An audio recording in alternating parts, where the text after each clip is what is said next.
Inside this bag, there may possibly be the coolest and craziest beer that I've ever seen.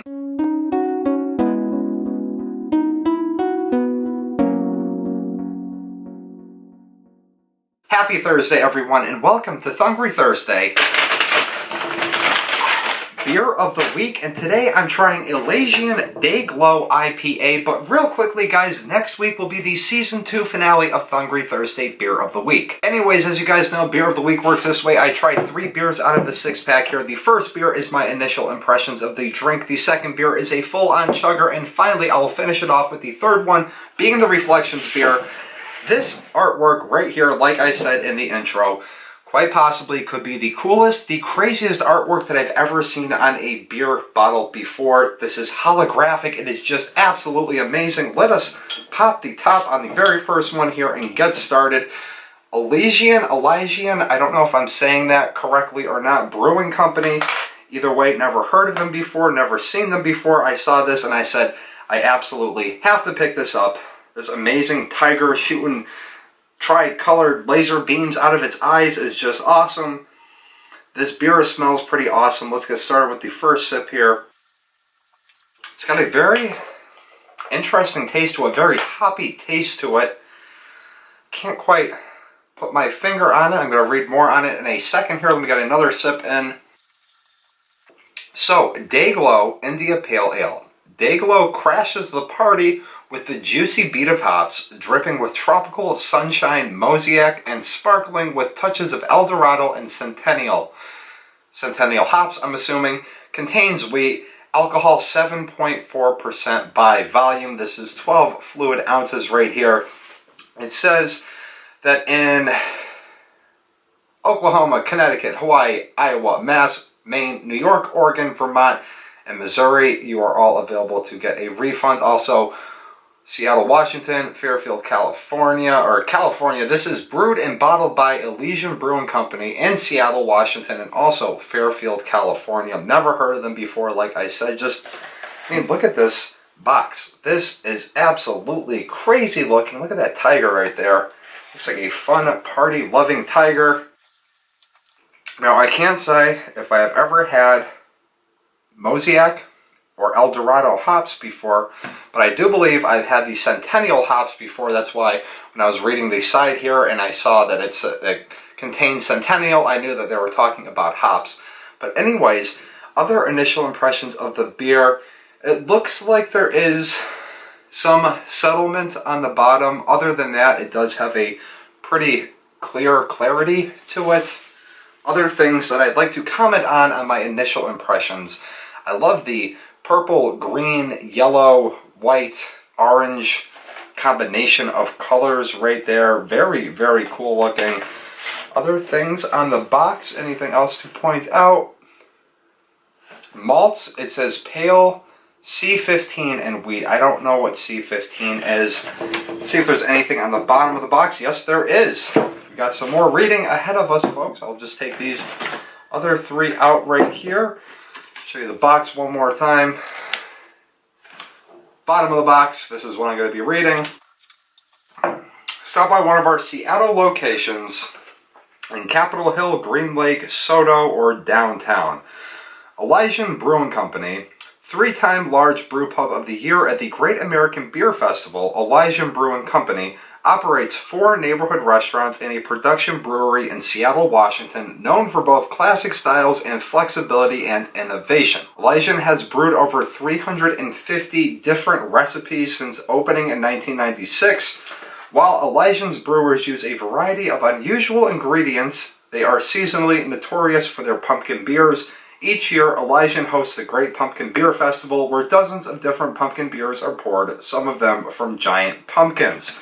Sounds really cool, sounds very interesting, and if they're Halloween or Oktoberfest, whatever fall-themed beer that they make, is anything like this crazy artwork that they have on just this Dayglow IPA, I'm going to have to keep an eye out for whatever crazy cool artwork that they have on their October beer. Anyways, finishing the first one here.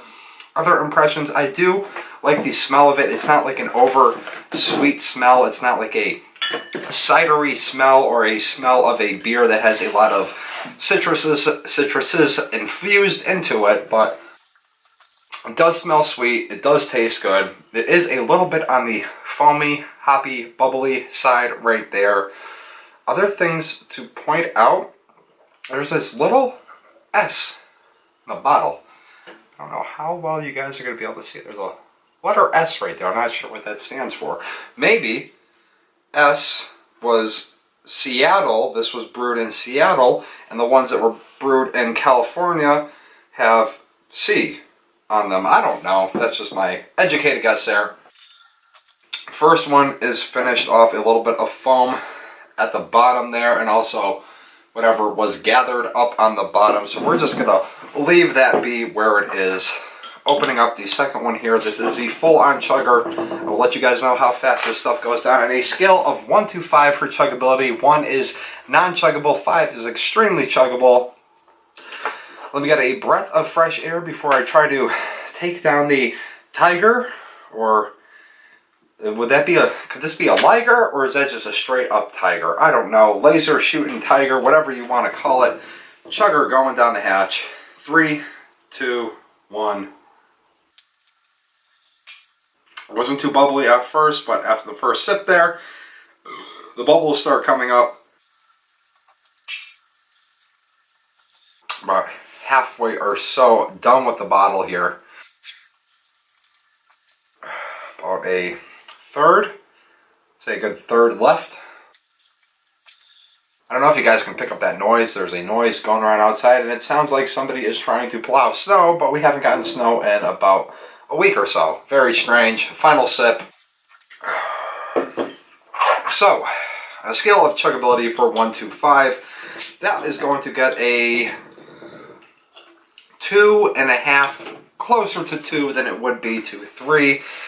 It's just very bitter, I guess is the word that I'm looking for. It's a great tasting beer, don't get me wrong, but as far as a chugger goes, I think it's a little bit too bitter in order to be a beer that you're going to sit there and pound down. So you're going to want to take your time and sip on that one, enjoy it. But anyways, we're on to the third beer, being the Reflections beer. First reflection I have is this. It's going to be the first beer in a couple weeks to break the cycle where there isn't anything on the glass that's specific to the company. This is just a generic looking beer bottle right here. It doesn't have any engraving on it, doesn't have any special shapes of the states of Hawaii or anything like that. Other final impressions about this beer here, I do like that they included the little write-up about their beer.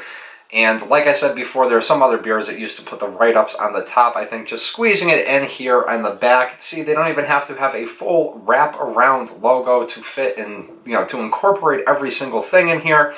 They managed to get the, locations that you can get a refund, the Surgeon's General warning or the government warning, whatever it is, their design on the bottle, and they also managed to include the description of the beer. It's not on the box anywhere, so you do kind of have to pull the bottle out of the box to take a good look at it, but the fact that they include it on the bottle is very impressive to me without having to put more paper here or put more paper into a wraparound on the bottle. But enough about the bottle. You guys want to hear some numbers, and